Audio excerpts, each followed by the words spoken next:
A une conscience patrimoniale très forte depuis longtemps et à partir des années 80, ils ont rassemblé des bijoux, des accessoires, de l'horlogerie. Ils ont aujourd'hui, au sein d'un département patrimoine, à peu près 1500 pièces. Notre principale mission, ça a été de faire un choix dans cette collection et de la compléter avec des pièces venant d'ailleurs qui permettaient d'illustrer d'autres aspects de la création de Cartier.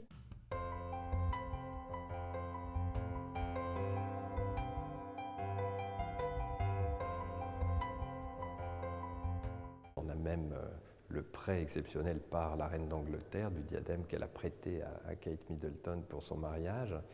Elle nous a prêté aussi une de ses broches préférées qui est une broche, je dirais, historique. On a un prêt d'une autre collection du saphir qui a appartenu à la reine Marie de Roumanie, qui est un des plus beaux et des plus gros saphirs du monde. Ce qu'on s'est attaché à faire aussi, c'est de contextualiser cette création en apportant des éléments supplémentaires.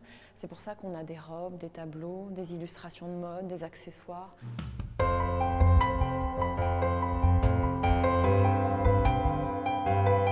Ce qu'on essaie de démontrer dans l'exposition, qui est un peu notre intuition et qu'on vérifie finalement avec les objets, c'est qu'il y a effectivement un choix juste, et en tout cas un choix fort qui a permis le succès de cette maison, c'est-à-dire un attachement très fort à un style considéré comme le plus beau style français.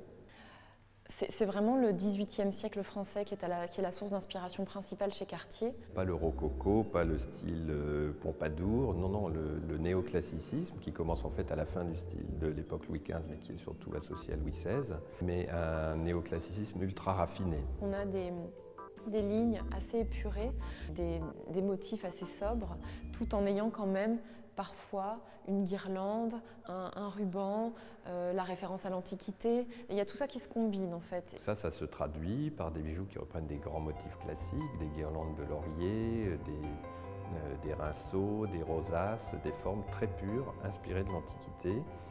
Et ensuite retravaillé dans l'esprit français XVIIIe et réinventé à l'époque moderne. Et ces formes déjà assez sobres, assez géométriques, finalement c'est ce qui les amène après à glisser doucement vers l'art déco d'une manière très naturelle.